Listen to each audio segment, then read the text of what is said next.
Richard Gutierrez binasag na ang katahimikan tungkol sa hiwalayan nila ni Sara Lebati. Usap-usapan pa rin ngayon sa social media at ilang mga entertainment news sites ang isyu ng hiwalayan ng celebrity couple na sina Richard Gutierrez at Sara Lebati. Ayon sa mga naglabasang mga haka-haka, ang pinag-ugatan ng hiwalayan ng mag-asawa ay ang hindi pagkakasundo ng kanilang mga magulang na noon pa man ay mayroon ng isyu.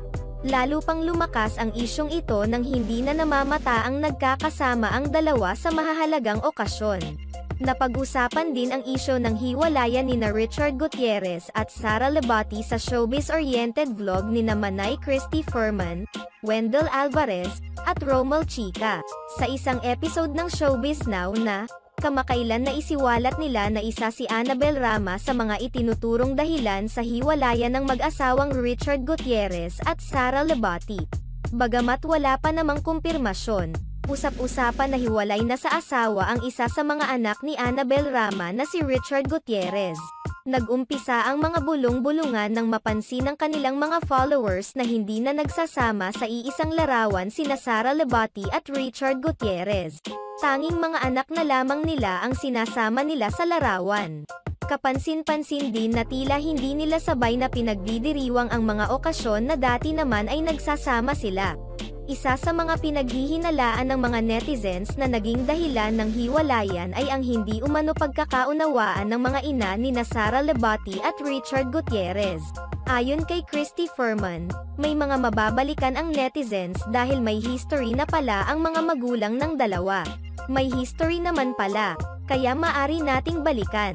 Sinigundahan naman ito ng mga kasamahan ni Christy Furman kung saan ipinahayag nilang binebalikan na ngayon ng mga tao ang nagdaang issue sa pagit ng mga ina ni Richard Gutierrez at Sara Lebati. Naging usap-usapan noon na umano'y nakikialam si Annabel Rama sa desisyon ng mag-asawa na pinalaga naman ng ina ni Sara dahil nais nitong bigyan kalayaan ang dalawa sa pagdedesisyon dahil may sarili na silang pamilya.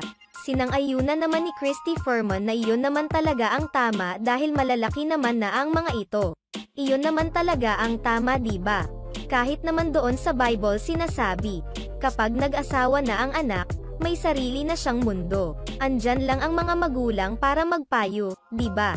Ayon pa sa nakarating kina Christy Furman, na hanggang ngayon ay nakikialam pa rin umano ang ina ni Richard Gutierrez sa desisyon ng mag-asawa kahit may mga anak na ito. Hindi rin ito nagustuhan ni Sara Lebati dahil hindi na umano dapat pang manghihimasok si Annabel dahil kaya na nila ni Richard.